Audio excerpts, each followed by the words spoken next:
araw pa kitang i-rescue, gagawin ko. Dahil mahal kita eh. I love you.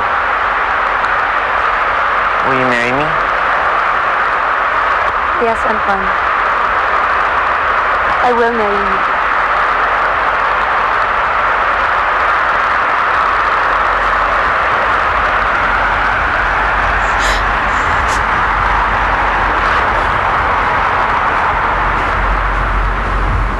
Bakit mo pinapakilaman ng gamit ko? Ibalik mo sa akin ito. Anton, ano to? What's going on? Please naman, oh, sabihin mo sa akin. Please.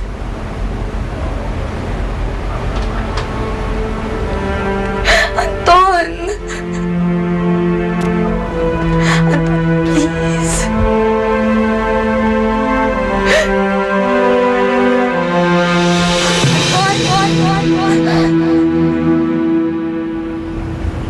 Ayoko nang malaman mo ang totoo. I'm dying, Pauline. I was diagnosed with cancer of the intestines. Nahirapan akong magdesisyon, kaya kinailangan akong umalis. Ayoko isama ka sa paghihirap ko. Anton, hindi lang naman para sa'yo magdesisyon eh. May karapatan rin naman ako magdesisyon para sa sarili ko. Na magdesisyon na makasama ka. Kahit gaano kahirap.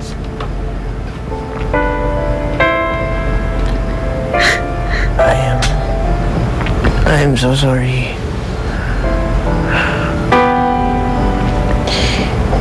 Hinayaan ko na magalit ka sa akin. Hinayaan ko na mawala ka sa akin.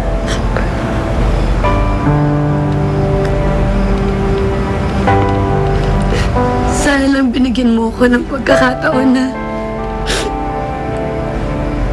nang pakita ko sa'yo kung gaano kita kamahal.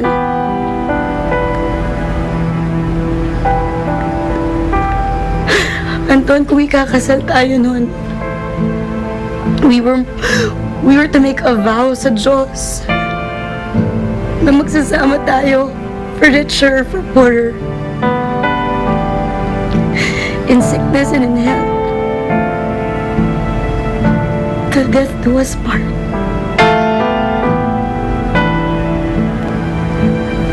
Pero nung ginawa mo,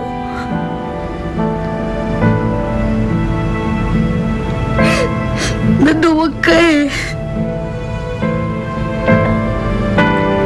Sumuko ka. Sinayang mo yung 2 taon na dapat magkasama tayo. Na dapat inaalagaan kita.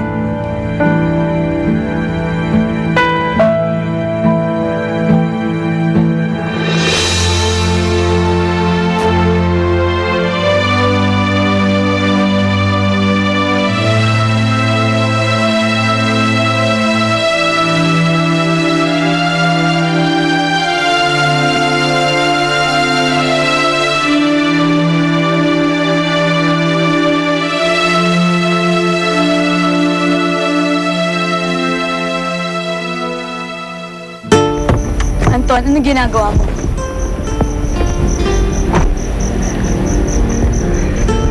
Anton, sandali. Anton, ano ba? I'm sorry. Kailangan ko na umalis. Huwag natin pahirapan pa ang sarili natin. And you think madali to para sa akin? Ano bang binabalak mo, ha? Ano, tatapusin mo yung documentary mo? Tapos ano pang papadala mo sa akin? Pagpatay ka na? Pag wala ka na? Yan ba ang ibig sabihin ng pagmamahal mo para sa akin, Anton? Anton, please. Mahal kita eh. Please. Please, Anton, huwag ka na.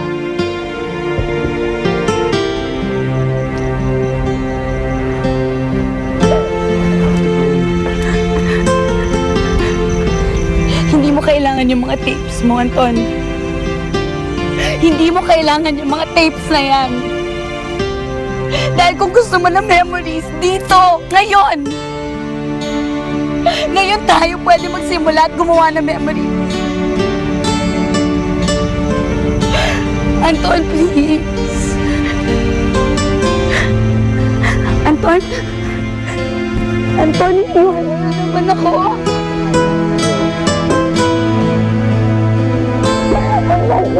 Anton,